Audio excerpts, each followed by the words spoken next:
नमस्कार,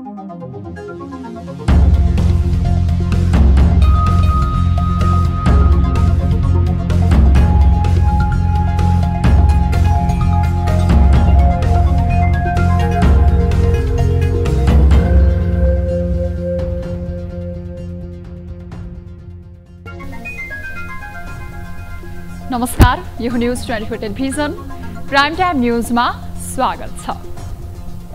आफूलाई सबैभन्दा ठूलो प्रजातान्त्रिक पार्टी दाबी गर्ने नेपाली कांग्रेसको महाधिवेशन नजिकै गर्दा आन्तरिक किचलो र संस्थापन पक्षभित्र लुकेको बर्बर चरित्र उदाङ्गिँदै गएको छ। सभापति शेरबहादुर देउवाले गृह जिल्ला डडेलधुरामा सत्ता र शक्तिको दुरुपयोग गर्दै अधिवेशन सम्पन्न गराएपछि पार्टीका जिल्ला र क्षेत्रका सभापति सहितका नेता कार्यकर्ताहरू हार गुहार माग्दै अहिले केन्द्रीय कार्यालयमा धर्नामा छन्। यसले पनि यो कुराको पुष्टि गर्छ र देउवाको दादागिरी उदाङ्गो पार्छ। पार्टीभित्रका विपक्षीलाई दबाउने देउवाको स्वभावले पौडेल पक्षलाई पिरोलेको प्रश्न छ। पार्टीको आन्तरिक राजनीति होस् या सरकारको सहभागितामा शक्ति जति आफूतिर साच्ने अनि त्यही शक्तिको आडमा आफ्नै सहपाठीको नाकको डाँडी भाँच्ने गजबको प्रजातान्त्रिक परिपाटी प्रदर्शन गर्दैछ कांग्रेसको देउवा पक्ष। आन्तरिक किचलोकै कारण गत चुनावमा कांग्रेस कमजोर बनेको जगजाहेरै छ। चुनाव नजिकै गर्दा सत्ताको बागडोर सम्हाल्न पुगेका देउवाले आम नागरिक रिझाउन भन्दा पनि आफन्त र आसेपासे रिझाउनै बढी रुचाएको कांग्रेस जनकै गुनासो छ। यस्तै हो भने आउँदो चुनावमा पनि कांग्रेसीहरूले पुरपुरोमा हात राख्दै डुबाई देउवाले भन्ने दिन नआउला भन्न सकिन्न। यता एउटै संसदीय कार्यकालमा बहुमतबाट अल्पमत हुँदै प्रदेश सरकार समेत गुमाएका एमाले अध्यक्ष ओलीको अहममा रत्तीभर कमी आएको छैन। सत्तारूढ गठबन्धनको सत्तो सराप गर्नु अहिले उनको दैनिकी जस्ताको त्यस्तै बनेको। सारा जगतले दुःख पाइस मङ्गले आफ्नै ढङ्गले बनिरहँदा पनि उनी भने मनको लड्डु घिउ खान सँगमै व्यस्त छन् र सत्तारूढ गठबन्धनलाई आउँदो चुनावमा देखाइदिने चुनौती दिँदैछन्। पार्टीभित्र पनि उनको चरित्र लोकतान्त्रिक छैन। 10औं महाधिवेशनबाट नेतृत्व छनौटमा सर्वसम्मतको नाममा आफ्नो एकलौटी निर्णय थोपारेको घाम जस्तै छर्लङ्ग छ। अहिले असन्तुष्टि पोख्न नसकेका नेताहरू पल्केका कुण्ठा चुनावको बेला पाखे भने एमालेको घाम डुब्ने पक्का छ। अब ओलीले दावी गरे जस्तै विपक्षीलाई पन्छिन वा उनकै असन्तुष्ट कार्यकर्ता र नागरिकले उनलाई पछार्ने हो भने त्यो भने हेर्न चुनाव कुर्नुपर्ने हुन्छ। अब प्राइम टाइम न्यूजका हेडलाइन्स। महाधिवेशन नजिकिएसँगै कांग्रेसमा असन्तुष्टि बढ्दो, प्रशासनको बलमा उडा र पालिका अधिवेशन गरिएको भन्दै डडेलधुरा सभापति कर्ण मल्ल नेतृत्वको समूहको सानेपामा अनसन। लेखेर आवेदन गर्दाखेरि पनि उहाँले नसुन्नु, भेटसम्म पनि नदिनु। एमाले सिद्ध्याउन 5 दलीय गठबन्धन बनेको अध्यक्ष ओलीको आरोप। आगामी निर्वाचनमा एमाले बहुमत ल्याउने दावी, चुनाव जितेर देखाउन सत्तारूढ गठबन्धनलाई चुनौती।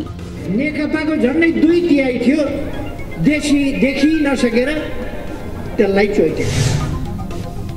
काठमाडौँ विश्वकै प्रदूषित शहरको 8औं स्थानमा, पाकिस्तानको लाहोर विश्वमै सबैभन्दा बढी प्रदूषित, आवश्यक सावधानी अपनाउन विज्ञहरूको सुझाव।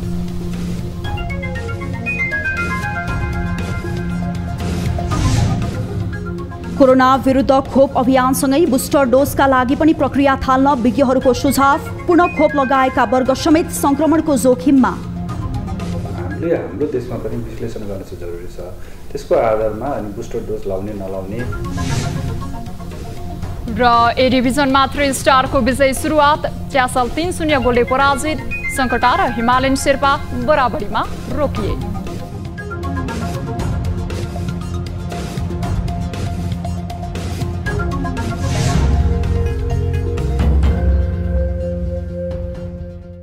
हामी निरन्तर न्यूजमा छौं। सत्तारूढ दल नेपाली कांग्रेस डडेलधुराका सभापति कर्ण मल्ल नेतृत्वको समूहले बुधबारदेखि केन्द्रीय कार्यालय सानेपामा अनसन गर्दै आएको छ। डडेलधुरा जिल्लामा क्रियाशील सदस्य वितरणमा धाँधली गरिएको, प्रहरी प्रशासनको बलमा वडा र पालिका अधिवेशन गरिएको र निर्वाचन समितिले आफूहरूका माग सुनवाई नगरेको भन्दै उक्त समूहले पार्टी कार्यालयमा रिले अनसन सुरु गरेको हो।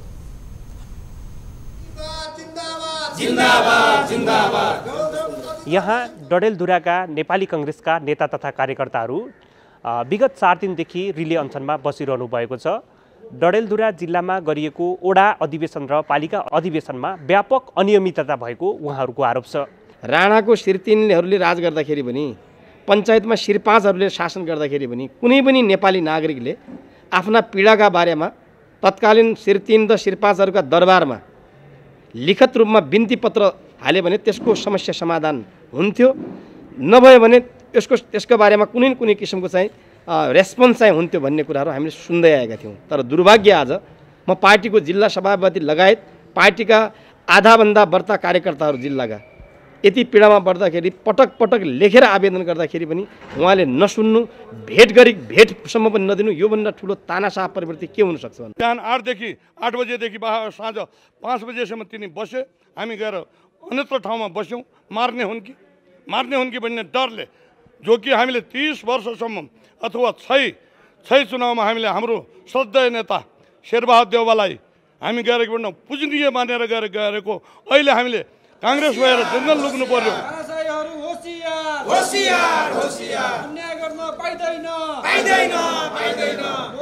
नेपाली कांग्रेस डलराको अधिवेशन कथित वडा अधिवेशनदेखि हिजो प्रदेश अधिवेशन गर्दै गर्दा नेपाली कांग्रेसका पार्टी सभापति सम्माननीय प्रधानमन्त्री शेरबहादुर देउवाले एकलौटी ढङ्गबाट जिल्ला कार्य समितिको बहुमतको निर्णय व्यवस्था गर्दै वडा सभापतिहरूको निर्णयहरू व्यवस्था गर्दै पुलिस प्रशासनको आडमा जुन कथित वडा अधिवेशनदेखि प्रदेश अधिवेशन गरेको छ त्यसको विरुद्धमा मङ्सिर 1 गतेदेखि सानेपामा हामी अनसनरत छौँ। केन्द्रीय स्तरका नेताहरूले चाहिँ मतलब नगरेर हामीले जे गरे पनि हुन्छ, जस्तो गरे पनि हुन्छ, हामीले भन्ने मुताबिक चल्नुपर्छ भन्ने किसिमको हो।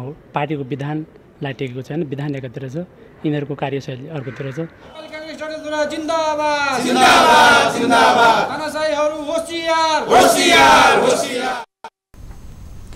नेकपा एमालेको 10औं राष्ट्रिय महाधिवेशनको तयारीको काम चितवनमा तीव्र रूपमा अगाडि बढिरहेको छ।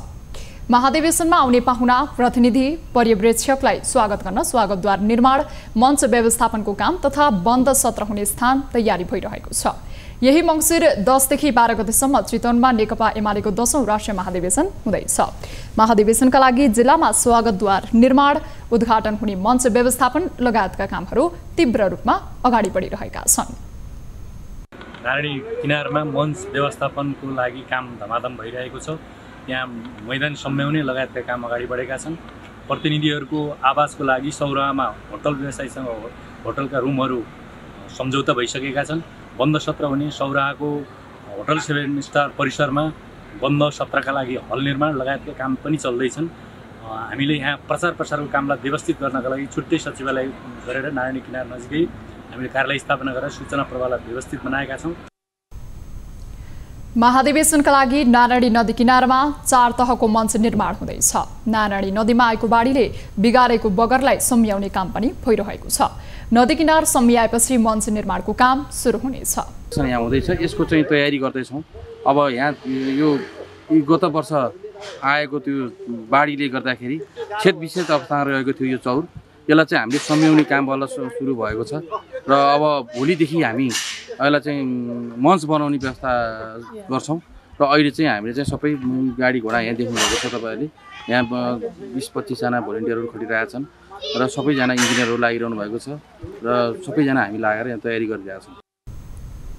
मङ्सिर 10 गते नारायणगढको नारायणी नदी किनारमा उद्घाटन हुने महाधिवेशनको बन्द सत्र 11 र 12 गते सौराहाको होटल स्टार बैंक्वेटमा हुँदैछ।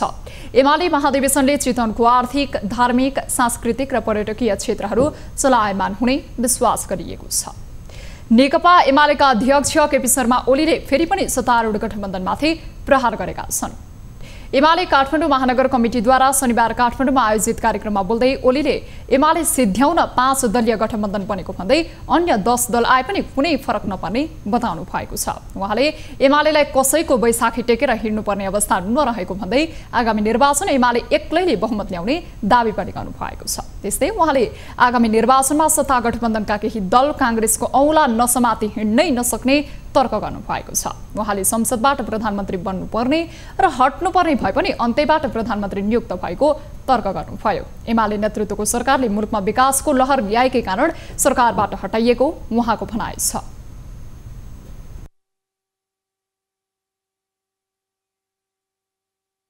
विकासको गति कसरी अवरोध हुँदो रहेछ। आजको लोकतान्त्रिक प्रणाली भएका ठाउँमा हामीले देखिरहेका छौँ जनताबाट निर्वाचित भएको सबभन्दा ठुलो पार्टी त्यो फुटाइँदो रहेछ। अवरोध गर्न पर्यो भने फुटाउँदा रहेछ। नेकपा एमाले मिलाएर नेकपा बनाएका थियौँ हामीले। नेकपाको झन्डै 2/3 थियो, देखि नसकेर त्यसलाई चोइट्याए, त्यसलाई फुटाए। विकासमा व्यवधान पुर्याउन त त्यस्तो गरिँदो रहेछ नि।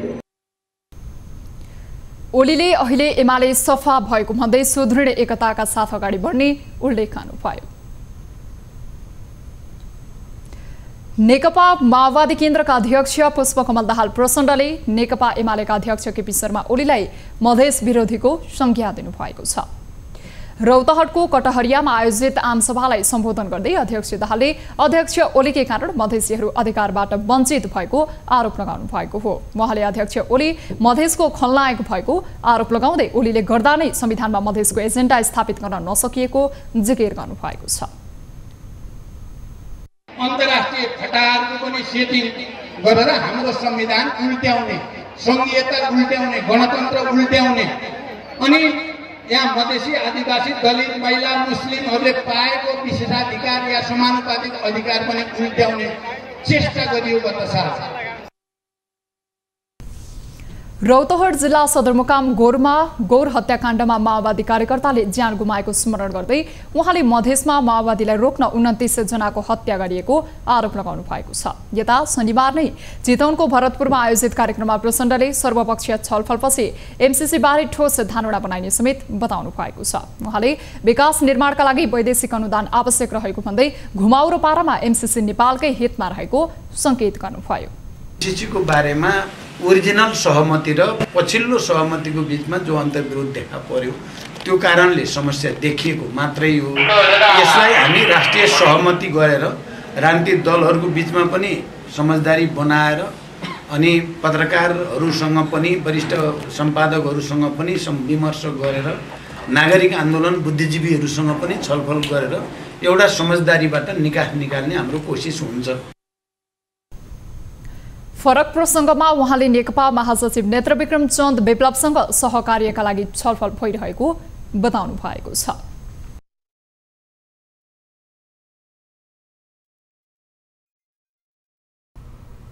हामी निरन्तर न्युजमा छौं। नेकपा एकीकृत समाजवादीका अध्यक्ष माधव कुमार नेपालले केपी ओलीको अहंकारी र दम्भ प्रवृत्ति कहिले सफल नहुने बताउनु भएको छ। नेकपा एकीकृत समाजवादी तनहुँ काठमाडौँ सम्पर्क मञ्चद्वारा शनिबार काठमाडौँमा आयोजित कार्यकर्ता भेलालाई सम्बोधन गर्दै अध्यक्ष नेपालले यस्तो बताउनु भएको हो। एमालेमा रहँदा ओलीको अहंकारी र दम्भका साथै सत्ता लिप्सा हावी भएका कारण आफूहरूले विद्रोह गर्नु परेको स्पष्ट पार्नुभयो। उहाँले ओली प्रवृत्तिबाट निराश भएर समाजवादीमा प्रवेश गर्नेहरूको संख्या पनि बढेको तर्क गर्नुभयो। केन्द्र र प्रदेशबाट बाहिरिनु परेको र एमाले अब जिल्ला जिल्लामा पनि शून्यको अवस्थामा पुगेको उहाँले बताउनुभयो।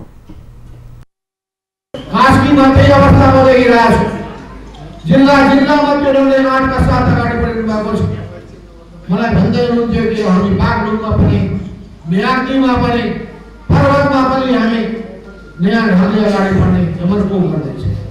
केपीको दम्भ यति धेरै बढ्यो, हामीसँग दम्भ देखाउने कोसँग। कार्यक्रममा अध्यक्ष नेपालले विभिन्न दलबाट आएका कार्यकर्तालाई नेकपा एकीकृत समाजवादी प्रवेश गराउनु भएको थियो। अर्थमन्त्री एवं माओवादी नेता जनार्दन शर्माले संविधान कार्यान्वयनलाई कमजोर बनाउन खोजिएको कारण नै बलियो गठबन्धन सरकार निर्माण भएको बताउनु भएको छ। शनिबार राजधानीमा आयोजित एक कार्यक्रममा बोल्दै शर्माले संविधान कार्यान्वयनलाई केपी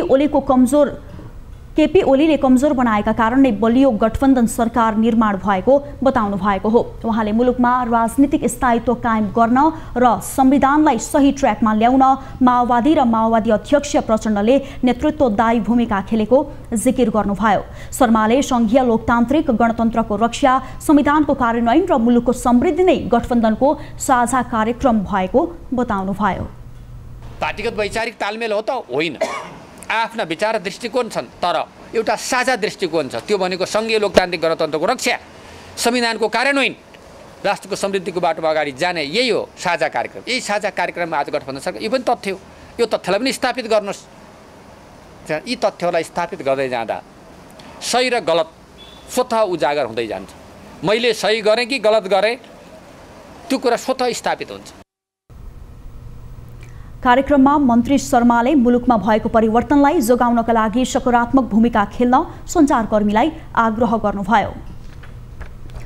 नेपाली कांग्रेसका नेता प्रकाशमान सिंहले कांग्रेसका संस्थापक नेताहरूले जनता र देशका लागि देखेको सपना पूरा गर्न आफू सक्षम भएको दावी गर्नुभएको छ।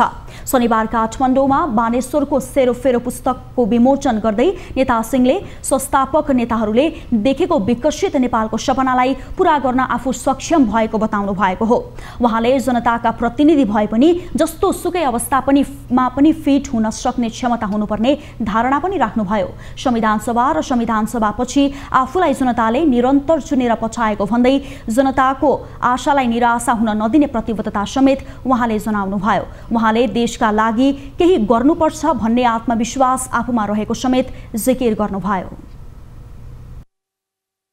किसिमजीको, गणेशमानजीको, बिपी कोइरालाको, नेताजीहरूको चाहिँ जुन एउटा चाहिँ सपना थियो, एउटा चाहिँ क्लिन, एउटा चाहिँ कस्तो भन्दाखेरि करप्सन फ्री, एउटा चाहिँ गुड गभर्नेन्स डेभलप भएको सबैको जीवन र जीवकोपार्जन गर्नुको लागि चाहिँ बिहान उठेदेखि कचकच सुन्नुपर्ने, धक्चक हुने, त्यसो चाहिँ नहुने त्यो एउटा चाहिँ सोसाइटी निर्माण गर्नुको लागि जुन उहाँले चाहिँ आफ्नो चाहिँ जीवन उहाँले चाहिँ दिनुभएको छ, त्यो त्यसलाई चाहिँ पुरा गर्नुको लागि कतै मैले चाहिँ तपाईँहरूको चाहिँ सहयोगबाट मैले चाहिँ त्यो चाहिँ जुन एउटा चाहिँ भनौँ न मिसन छ, जुन त्यो लक्ष्य छ, त्यो चाहिँ पुरा गर्न सक्छु भन्ने मलाई चाहिँ विश्वास छ।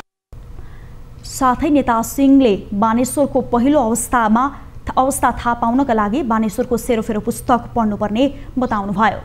प्रधान न्यायाधीश सोलेन्द्र शमशेर राणाको राजीनामा माग गर्दै आन्दोलनरत नेपाल बार एसोसिएसनले एक हप्ते देशव्यापी विरोध कार्यक्रमको तालिका सार्वजनिक गरेको छ। बार एसोसिएसनले आइतबारदेखि शुक्रबारसम्म देशव्यापी रूपमा गर्न लागेको विरोध कार्यक्रम सार्वजनिक गरेको हो। बारका महासचिव लीलामणि पौडेलले शनिबार देशभरका बार इकाइलाई पत्र मार्फत मङ्सिर 5 गते आइतबारदेखि मङ्सिर 10 गते शुक्रबारसम्म आन्दोलनको कार्यक्रम सञ्चालन गर्न आग्रह गर्नुभएको छ। बारको विरोध कार्यक्रम अनुसार आइतबार अदालतभित्र दंगा प्रहरी प्रवेश गराउने, कानुन व्यवसायको शान्तिपूर्ण धरना र विरोध कार्यक्रमलाई दमन गरी कुटपिट गरेको विरोधमा बहस बहिष्कार गर्न आग्रह गरिएको छ।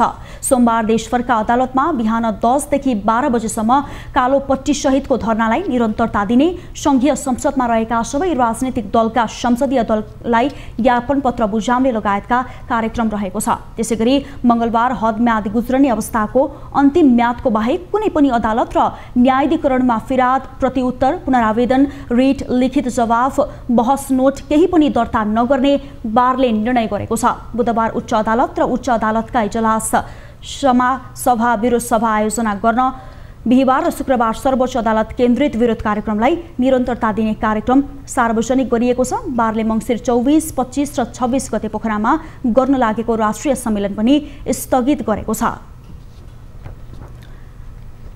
नेपालको राजधानी काठमाडौँ विश्वकै प्रदूषित सहरको 8औं नम्बरको सूचीमा उक्लिएको छ।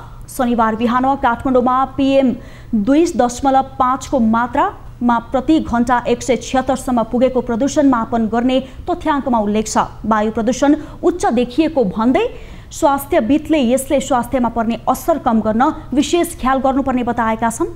एक रिपोर्ट। चिसो मौसम बढेसँगै काठमाडौँ लगायतका देशभरि नै वायु प्रदूषण बढेको छ। पछिल्लो समय भारतको दिल्लीमा देखिएको वायु प्रदूषणको प्रत्यक्ष प्रभाव नेपालमा पनि देखा परेको हो।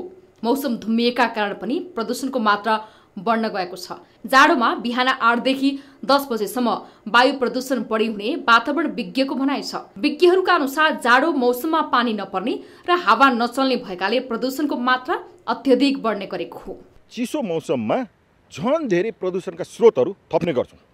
एउटा भयो इँटाभट्टा, जुन बर्खामा चले आउँदैन, जाडो हुने बित्तिकै त्यो इँटाभट्टाहरू सञ्चालनमा आउँछन् र त्यसले धुवाँको मुस्लो फाल्ने गर्छन्। एक दोस्रो भनेको हामी विभिन्न कुराहरू बाल्छौँ, होइन, जस्तै पात पतिङ्गरहरू हुन्छ, धेरै सुक्खा हुन्छ, त्यो बालेर पठाउँछ होला। कतिले फोहोर बाल्छ, होइन, कतिले आगो ताप्नलाई पनि बाल्छ। त्यो बाल्दाखेरि आएको धुवाँले पनि प्रदूषण थप्छ। विशेष गरिकन फोहोर बाल्दाखेरि प्रदूषण बढी हुने गर्छ। त्यसैले यो प्रदूषणका स्रोत बढ्ने र प्राकृतिक रूपले प्रदूषण नफैलिने हुँदाखेरि चिसोमा प्रदूषण स्वाट्टै बढ्ने गर्छ हामी कहाँ। मौसममा देखिएको परिवर्तनसँगै वायु प्रदूषण पनि वात्तै बढेको हो। कार्तिकको अन्तिम सातादेखि प्रदूषणको मात्रा बढ्दो क्रममा रहेकाले आवश्यक सतर्कता अपनाउनु पनि स्वास्थ्यविदहरूको सुझाव छ। वातावरणलाई पनि सकेसम्म कम प्रदूषित बनाउनलाई गर्न सक्ने उपायहरू गर्नु पर्यो। जस्तै अब औद्योगिक प्रदूषणदेखि लिएर भेहिकलहरू अब गाडीहरूको प्रदूषण हटाउने उपाय सरकारी लेभलमा गर्नु पर्यो भने अब हामी आफू बस्नलाई चाहिँ आफूले फेर्ने सास नै अलि स्वस्थ बनाउने अब कि बसोबास गर्ने ठाउँदेखि गर्नु पर्यो। नभए भनेदेखि बाहिर निस्किँदा अब हुलमुलदेखि लिएर प्रदूषित ठाउँमा निस्किँदाखेरि मास्कको प्रयोग चाहिँ निरन्तर रूपमा गर्नु पर्यो। बढ्दो प्रदूषणले मानव स्वास्थ्यमा विभिन्न समस्या देखा पर्न सक्ने भएकाले बिहानको समयमा बाहिर ननिस्कन तथा सतर्क रहन उनीहरू आग्रह गर्दछन्। वायु प्रदूषणको तह गम्भीर अवस्थामा पुगेपछि भारतको राजधानी दिल्लीका विद्यालय र कलेज बन्द गरिएका छन्। नेपालमा पनि राजधानी काठमाडौँ लगायतका मुलुकका प्रमुख शहरहरूमा प्रदूषणको मात्रा उच्च हुँदै गएको हो। नयाँ दिल्ली र पाकिस्तानमा प्रदूषण बढी भएपछि त्यसको प्रत्यक्ष असर नेपालमा पनि देखा परेको वातावरण क्षेत्रका विज्ञहरूले बताएका छन्। प्रदूषणका कारण हुन सक्ने सम्भावित जोखिमबाट जोगिन विज्ञहरूले दिएको सुझाव मनन गर्न जरुरी छ। न्यूज 24 टेलिभिजनका लागि क्यामेरामा विनोद बजगाईको साथमा टिभी जर्नलिस्ट खगेश्वरी कार्कीको रिपोर्ट। न्यूजहरू अझै बाँकी छन्, अहिलेलाई ब्रेक।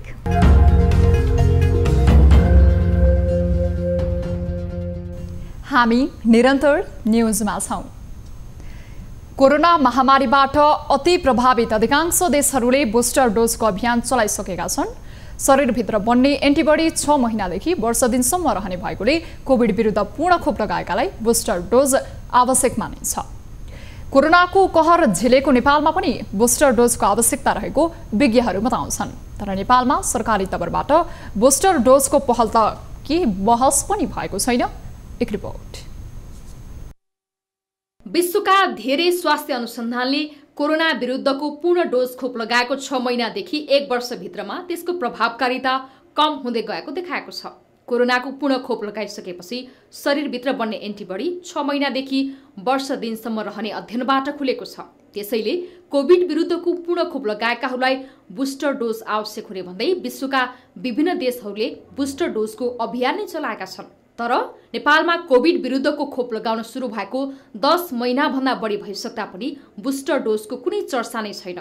स्वास्थ्य अनुसन्धान परिषदका अनुसार नेपालमा प्रयोग भइरहेका कोभिड विरुद्धका खोपहरूको प्रभावकारिता 5 महिनापछि 54% मात्र हुने देखाएको छ। नेपाल स्वास्थ्य अनुसन्धान परिषदका अनुसार नेपालमा प्रयोग भइरहेका कोभिड विरुद्धका खोपहरूको प्रभावकारिता 5 महिनापछि 54% मात्रै रहने बताएको छ। नेपालमा पनि खोप अभियान थालेको लामो समय भइसकेकाले बुस्टर डोज खोप कार्यक्रम सुरु गर्ने समय आइसकेको विज्ञको भनाइ छ। बुस्टर डोज आवश्यक छ छैन या कसलाई छ भन्ने कुराको चाहिँ पक्कै पनि नेपालमा बहस गर्नुपर्ने समय चाहिँ आएको हो र विशेष गरेर हामीले सुरुमा लगाएको जुन खोप छ त्यसको अवधि पनि नै 6 महिनाभन्दा बढी पार गर्दै गर्दा र अमेरिकामा पनि अब 6 महिनापछि दोस्रो डोज लगाएको 6 महिनापछि बुस्टर डोजको आवश्यकता पर्दो रहेछ भनेर उनीहरूले पनि आफ्नो देशको नागरिकलाई अनुमति दिएको र त्यो चाहिँ अनुसन्धानमा आधारित भएर गरिएको छ। बुस्टर डोजले संक्रमण नियन्त्रण गर्नुका साथै भाइरसको स्वरूप परिवर्तन गर्ने जोखिम समेत कम गर्ने अध्ययनहरूबाट देखिएको छ। के हो बुस्टर डोज? बुस्टर डोज खोपको अतिरिक्त डोज हो जसले पहिला लगाएको खोपबाट प्राप्त इम्युनिटीलाई थप बुस्ट गर्ने काम गर्दछ। कोभिड-19 को सन्दर्भमा पनि बुस्टर डोज खोपले कोरोना भाइरस विरुद्ध इम्युनिटी अर्थात् रोग प्रतिरोधात्मक क्षमता बढाउने काम गर्छ जसले संक्रमण विरुद्ध थप सुरक्षा प्रदान गर्दछ। विश्वमा अहिले बढी जोखिमयुक्त वर्गभित्र पर्ने ज्येष्ठ नागरिक र दीर्घरोगीहरूलाई पहिलो प्राथमिकताको आधारमा बुस्टर डोज लगाइएको छ। नेपालमा पनि अति जोखिममा रहेकाहरूलाई बुस्टर डोजको आवश्यकता रहेको विज्ञहरू बताउँछन्। कुन समूह चाहिँ अब बढी यसको चाहिँ सम्भावित आवश्यकता पर्दछ भन्ने कुराहरू भयो। यस्तो कुराहरू चाहिँ हामीले हाम्रो देशमा पनि विश्लेषण गर्न चाहिँ जरुरी छ। त्यसको आधारमा अनि बुस्टर डोज लाउने नलाउने कुराको चाहिँ निर्गल गर्नुपर्छ जस्तो चाहिँ मलाई लाग्दछ। नेपालले गत माघ 14 गतेदेखि कोभिड विरुद्धको खोप अभियान सुरु गरेको हो। विश्वका अमेरिका, बेलायत, चीन, इजरायल लगायतका 36 भन्दा बढी मुलुकले कोभिड विरुद्धको बुस्टर डोज धमाधम दिइरहँदा नेपालमा भने हालसम्म कुल जनसङ्ख्याको 1/4 मात्र खोपको पूर्ण डोज प्राप्त गरेका छन्। त्यसैले पूर्ण खोप लगाएकाहरूलाई बुस्टर डोज र खोप नलगाएकाहरूको पहुँचसम्म खोपको प्रबन्ध गर्न सरोकार उलाको बेलैमा ध्यान पुगोस्। न्युज 24 टेलिभिजनका लागि क्यामेरामा प्रभात थापाको साथमा टिभी जर्नलिस्ट पुष्पा शर्माको रिपोर्ट। नेपालमा शनिबार 242 जनामा कोरोना भाइरसको संक्रमण पुष्टि भएको छ। देशभर गरिएको 4145 पीसीआर परीक्षणको क्रममा 209 जना र 2991 एन्टिजेन परीक्षणको क्रममा 33 जनामा कोरोना संक्रमण पुष्टि भएको स्वास्थ्य मन्त्रालयले जनाएको छ। त्यस्तै कोरोनाका कारण थप 1 जनाको मृत्यु भएको छ। हालसम्म नेपालमा 11495 जनाको कोरोनाका कारण मृत्यु भएको छ। त्यस्तै थप 444 संक्रमित निको हुँदा हालसम्म नेपालमा 7,79,989 संक्रमित निको भएका छन्। हाल नेपालमा 7303 सक्रिय संक्रमित आइसोलेसन र 98 जना क्वारेन्टिनमा रहेको स्वास्थ्य मन्त्रालयले जनाएको छ।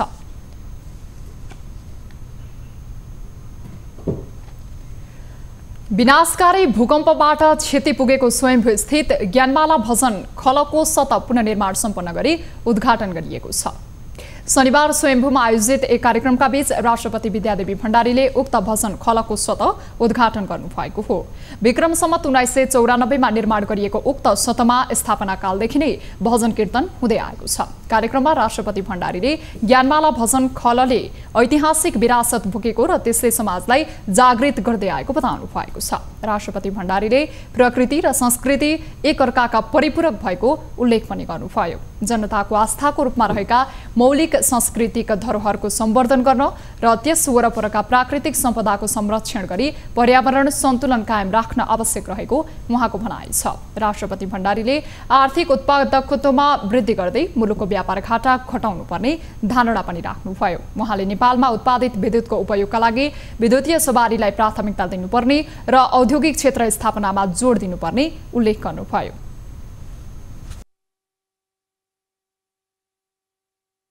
ज्ञानमाला भजन खलले सत्तलको पुनर्निर्माण गर्नुपर्दा जुन सोच अगाडि सार्यो कि आफ्नै स्रोत र साधनलाई परिचालन गरेर नेपाली स्वाभिमानलाई कायम राख्ने र आफ्नो इतिहास रच्ने, यो सानो कुरा छैन।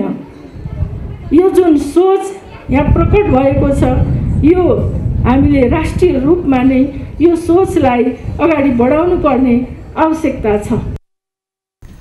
कार्यक्रममा राष्ट्रपति भण्डारीले भजन खलको सतह पुनर्निर्माणमा सहयोग पुर्याउने विभिन्न व्यक्तित्वलाई सम्मान गर्नुभएको थियो।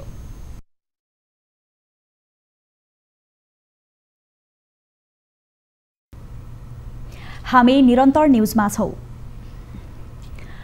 काठमाडौँ उपत्यकाभित्र मनाइने विभिन्न जात्रा तथा पर्वहरू सांस्कृतिक धरोहर मात्र होइनन्, यसभित्र अनेक कथा उपकथाहरू पनि जोडिएका छन्। तिनै मध्येको एक हो पचली भैरव जात्रा। धार्मिक, सांस्कृतिक र ऐतिहासिक रूपले महत्त्वपूर्ण यो जात्रामा पचली भैरव र रुक्मिणीको वियोगान्त प्रेम कथाको पाटो पनि उत्तिकै विशेष रहेको छ। नेवा समुदायभित्र सीमित रहेको यस जात्राभित्रको अमर प्रेम कथालाई वज्रकला कुञ्जले नाटकको रूपमा प्रस्तुत गरेको छ। एक रिपोर्ट। काठमाडौँका विभिन्न जात्राहरू मध्येको एक पचली भैरव जात्राभित्र रहेको पलम्बर र रुक्मणी बीचको प्रेम प्रसङ्गलाई नाटकका रूपमा मञ्चन गरिएपछि अहिले यसको चर्चा निकै चुलिएको छ। वज्रकला कुञ्जले कौशी थिएटर टेकुमा शनिबारसम्म मञ्चन गरेको सांस्कृतिक नाटक पचली भैरवमा पलम्बर र रुक्मणी बीचको अमर प्रेम कथालाई त प्रस्तुत गरिएको छ नै, स्थानीय भाषा, शैली र तात्कालीन परिवेशलाई जीवन्त रूपमा समावेश गरिएको छ।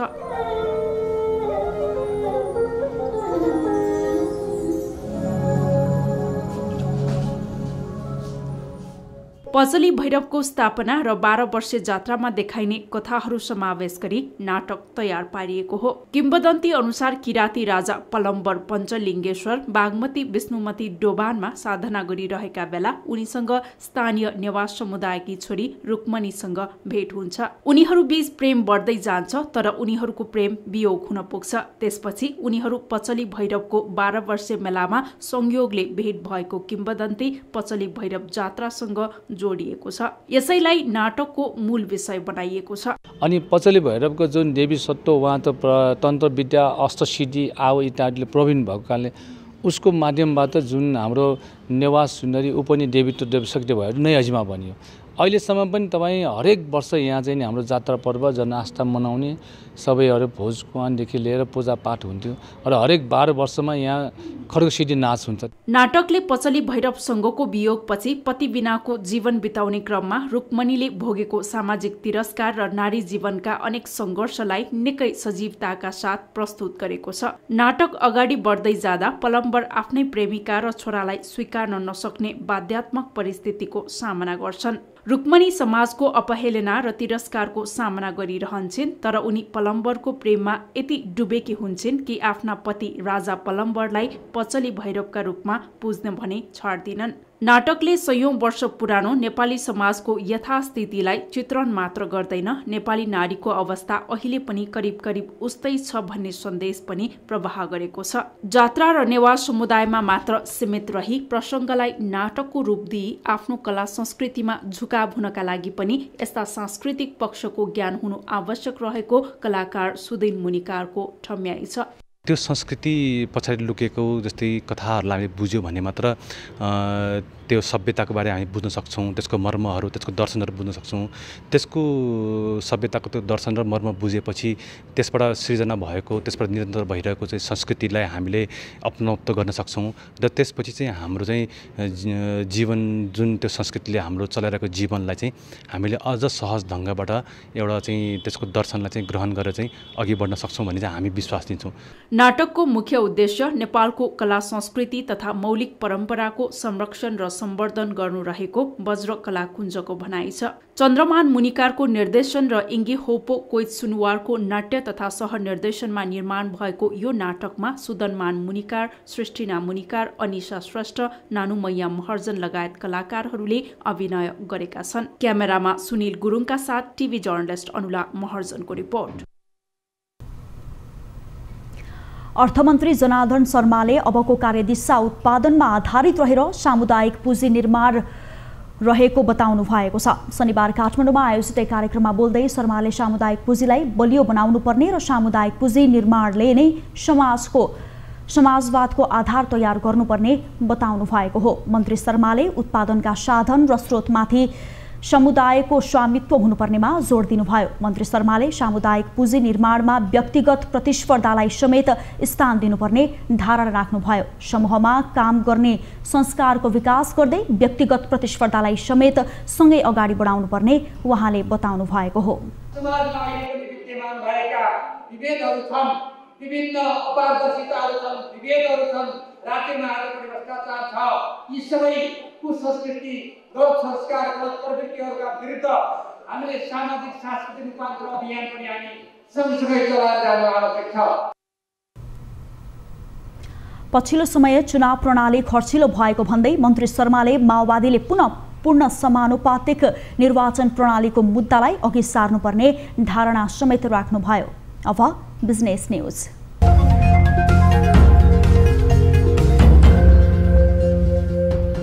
कार्तिक महिनामा 27 वटा वाणिज्य बैंकहरूको निक्षेप 35 अर्ब 31 करोड रुपियाँले घटेको छ। नेपाल बैंकर्स संघका अनुसार वाणिज्य बैंकहरूले तरलता व्यवस्थापनका लागि निक्षेपमा ब्याज वृद्धि गर्दा पनि 8 वटा बैंक बाहेक अन्यको निक्षेप घटेको हो। Nepal Investment Bank, NMB, Himalayan, Laxmi, Machhapuchchhre, NSBL, SBL र स्ट्यान्डर्ड चार्टरको मात्र निक्षेप बढेको छ।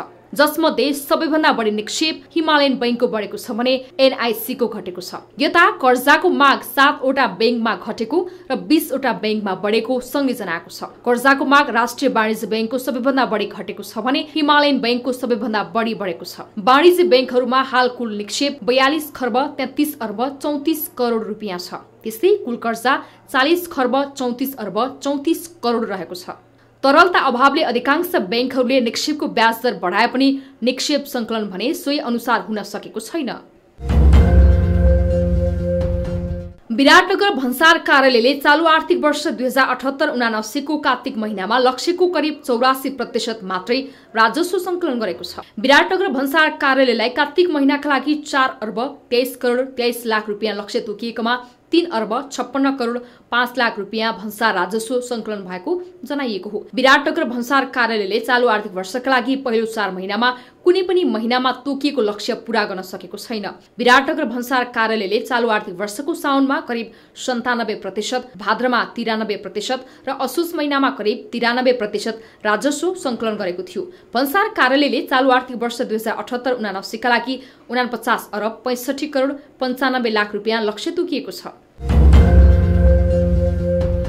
यस साता नेपाल स्टक एक्सचेन्ज नेप्से 80 अङ्कले बढेको छ। साताका 5 दिने कारोबार हुँदा नेप्से परिसूचक 3 दिन लगातार उकालो लागेको थियो भने 2 दिन ओह्रालो लाग्यो। साताको पहिलो कारोबारको दिन आइतबार परिसूचक 1 अङ्कले घट्यो भने सोमबार 26 अङ्क, मंगलबार 69 अङ्क र बुधबार 16 अङ्कले बजार बढ्यो। यसरी लगातार तेस्रो दिनको वृद्धिसँगै नेप्से परिसूचक 2700 अङ्कबाट बढेर 2801 अङ्कमा पुग्यो। तर बिहीबार 32 अङ्कले घटेसँगै परिसूचक फेरि 2769 अङ्कमा झरेको छ। यस साता नेप्से परिसूचकसँगै कारोबार रकम पनि उकालो लागेको छ। साताभरमा नेप्सेमा करिब 28 अर्ब रुपियाँ बराबरको कारोबार भएको छ। शेयर बजारमा आइतबार 4 अर्ब 9 करोड, सोमबार 4 अर्ब 73 करोड, मंगलबार 5 अर्ब 52 करोड, बुधबार 7 अर्ब 37 करोड, बिहीबार 6 अर्ब 27 करोड रुपियाँको कारोबार भएको थियो। यस साता नेपाली बजारमा सुनको मूल्य स्थिर कायम भएको छ। गत साता शुक्रबार प्रति तोला 94,400 रुपियाँमा कारोबार भएको छापामा सुनको मूल्य यो साता शुक्रबार पनि सोही मूल्यमा कारोबार भएको हो। तर गत शुक्रबारको तुलनामा चाँदीको मूल्य भने प्रति तोला 20 रुपियाँले घटेको छ। गत साताको अन्तिम कारोबारको दिन शुक्रबार चाँदीको मूल्य तोलामा 1295 रुपियाँ रहेकोमा यस साता 20 रुपियाँ घटेर 1275 रुपियाँमा कारोबार भएको हो। सातामा आइतबार, मंगलबार, बिहीबार सुनको मूल्य बढेको र सोमबार, बुधबार र शुक्रबार मूल्य घटेको नेपाल सुन चाँदी व्यवसाय महासंघले जनाएको छ।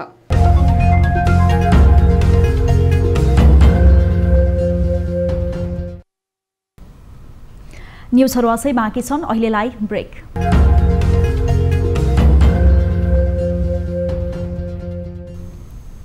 हामी निरन्तर न्युजमा छौं। अब स्पोर्ट्स न्युज।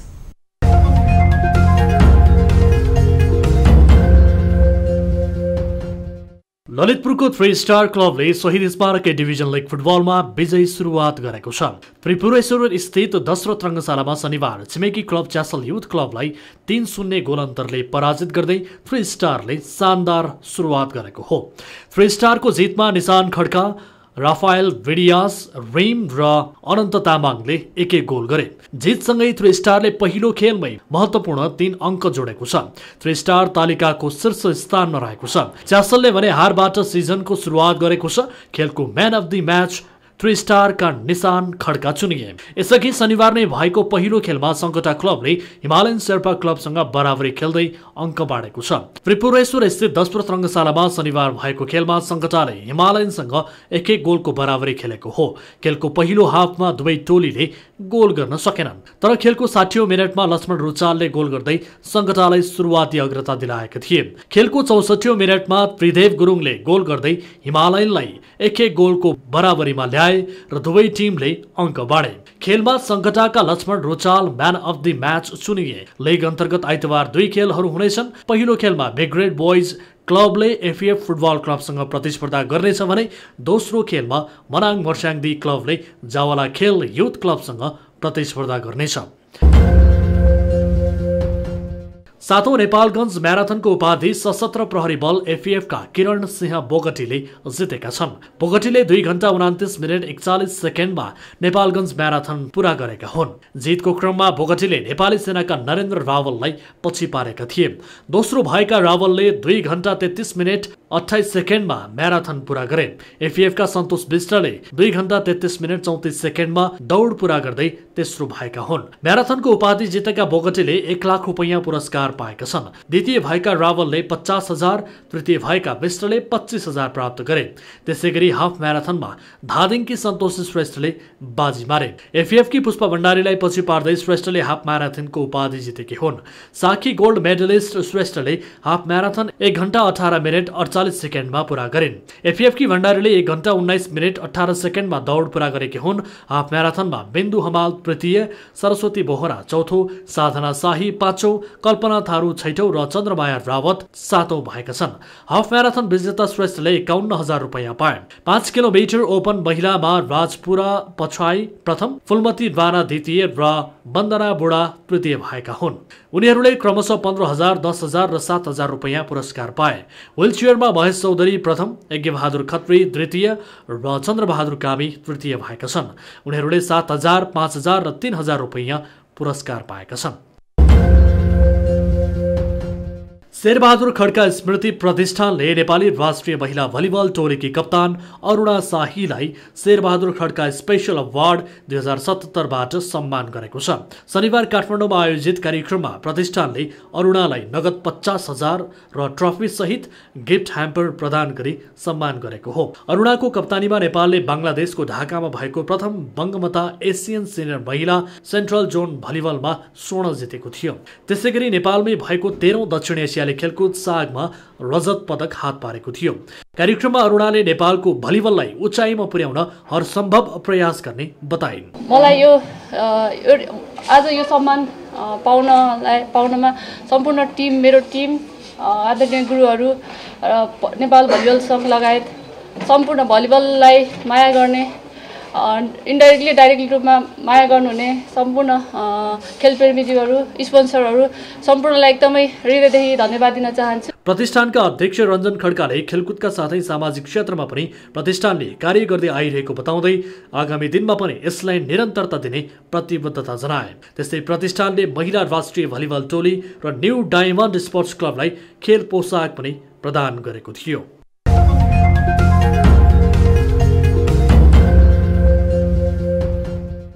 अब 24 वेदर।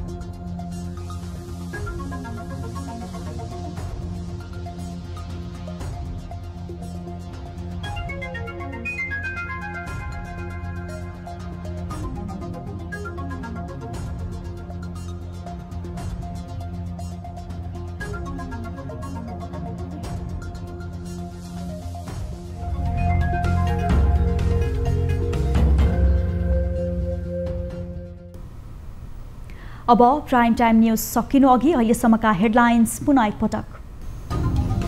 महाधिवेशन नजिकिएसँगै कांग्रेसमा असन्तुष्टि बढ्दो, प्रशासनको बलमा वडा र पालिका अधिवेशन गरिएको भन्दै डडेलधुरा सभापति कर्ण मल्ल नेतृत्वको समूहको सानेपामा अनसन।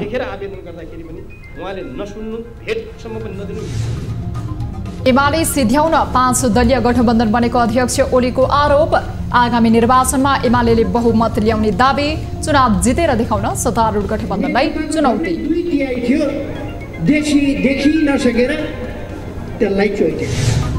काठमाडौँ विश्वकै प्रदूषित सहरको 8औं स्थानमा, पाकिस्तानको लाहोर विश्वमै सबैभन्दा बढी प्रदूषित। आवश्यक सावधानी अपनाउन विज्ञहरूको सुझाव।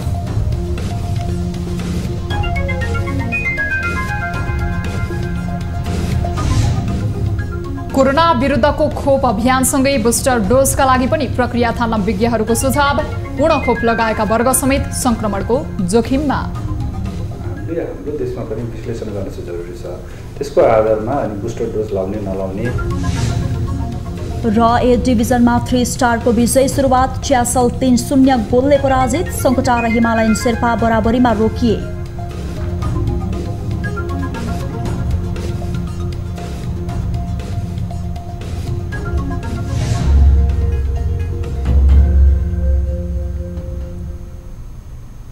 प्राइम टाइम न्यूज अहिलेलाई यति नै। जाँदा जाँदै ताली र गालीका लागि हामीले सोधेको प्रश्न। नेपालका प्रमुख दलहरू महाधिवेशन केन्द्रित भएसँगै ती पार्टीहरूमा पुराना पुस्ताको पुनरावृत्तिको विषयमा अहिले जोरदार बहस चलिरहेको छ। पार्टीमा लामो समय योगदान गरेका पुराना नेता नै नेतृत्वमा दोहोरिने प्रवृत्ति ठिक भन्नेले तालीमा र होइन पार्टीको नेतृत्व युवा पुस्तालाई हस्तान्तरण गर्नुपर्छ भन्नेले गालीमा भोट गर्नुहोला। हाम्रो पात्रको एपमा गएर ताली र गालीका लागि भोट गर्न सक्नुहुनेछ। थप न्यूजका लागि हाम्रो वेबसाइट www.news24nepal.com हेर्नुहोला। साथै हामीलाई फेसबुक, ट्विटर र युट्युबमा पनि फलो गर्न सक्नुहुनेछ। यस्तै मोबाइल, भाइबर र इमेलबाट 24 हेल्प डेस्कमा समस्या र गुनासो राख्न सक्नुहुनेछ। अहिलेलाई बिदा दिनुहोस्। हामी निरन्तर न्यूजमा छौं। नमस्ते।